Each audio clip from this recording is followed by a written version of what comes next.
نحمده ونصلي ونسلم على رسوله الكريم أما بعد فأعوذ بالله من الشيطان الرجيم بسم الله الرحمن الرحيم إنما يخشى الله من عباده العلماء وقال رسول الله صلى الله تعالى عليه وسلم طلب العلم فريضة على كل مسلم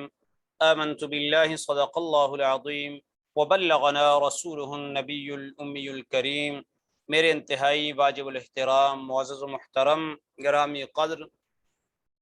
طلباء و طالبات، سالانہ امتحان وفاق المدارس العربیہ کے نتائج میں جو طلباء و طالبات ایک دو پیپرز میں رہ گئے تھے جن کا ضمنی امتحان تھا، ان کی آخری تاریخ ضمنی کے داخلوں کی 10 شوال تھیں،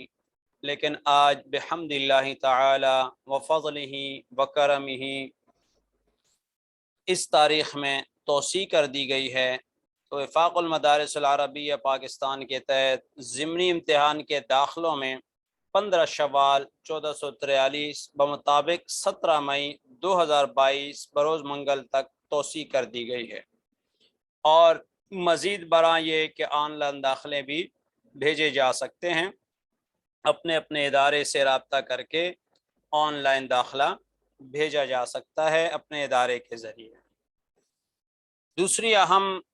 ترین خبر یہ ہے کہ سالانہ امتحان کے جن پرچوں کی نظر ثانی کی درخواستیں رمضان المبارک میں دی گئیں، ان کے نتائج انشاءاللہ العزیز 15 شوال 1443 ہجری تک وفاق المدارس کی آفیشیل ویب سائٹ پر جاری کر دیے جائیں گے۔ تو آج کی ویڈیو میں دو اہم ترین اطلاعات آپ کے حوالے کر دی گئی ہیں۔ نمبر 1، ضمنی امتحانات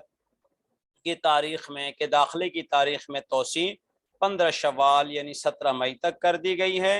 اور دوسری اطلاع جن احباب نے، جن طلباء و طالبات نے سالانہ امتحان کے جن پرچوں کی نظر ثانی کی درخواستیں رمضان المبارک میں دی، ان کے نتائج انشاءاللہ العزیز 15 شوال 1443 تک وفاق المدارس کی آفیشیل ویب سائٹ پر جاری کر دیے جائیں گے۔ جزاکم اللہ تعالی۔